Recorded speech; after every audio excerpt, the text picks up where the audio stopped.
Viešoji įstaiga Kintai Arts vykdo projektą Kultūros kūne.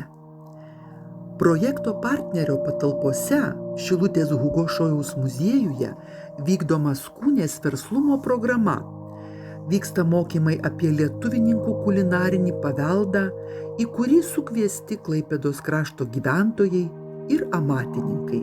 Šį kartą parinkome tokias 3 kaip ir potemes. Apie seniausius laikus kalbėsime ir tie seniausiai laikai prieš istoriją bus pristatyta po pietų su Edita Nurmi. Buvo rasta puodynės dužena ir padarė vidinę cheminę sudėtį. Ir ten rado labai aukštą kiekį kizeino, kas nurodė, kad greičiausiai, kad ten buvo sviestas. Plonesni bus traškesni, bet storų irgi negali daryti, nes kraštai neiškepa. Negauna tos tiesioginės temperatūros. Kalbėsime apie tai, ką mes turime unikalaus ir kas yra ypatingiausio iš žvejų krašto ir jau jūs greitai išgirsite kartu su Algimantu Dirse.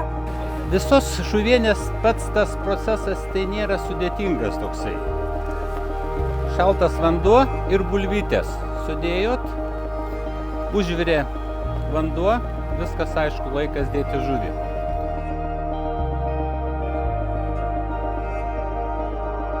Tokiai žuviai kaip perpelė jūs kauliukų neišimsit, žiobrių iki galo neišimsit, smulkiai pjaustot, kaip čipsai. Na ir be ko lietuvininkai negali įsivaizduoti svečių priėmimo, be ko negali įsivaizduoti kiekvienos savo popietės, taip ir pyragai. Taigi va tokios 3 potemės mes. Skanus buvo tas kulinarinis paveldas iš tikrųjų, mes labai skaniai valgėm ir tie pyragai tiek įaugo, kad sunku paskui atsikratyti jų, nes, žinot, su metais ir svoris, ir ką, nes nieko nesinorėjo valgyti, bet svarbiausia tai, kad būtų pyragai.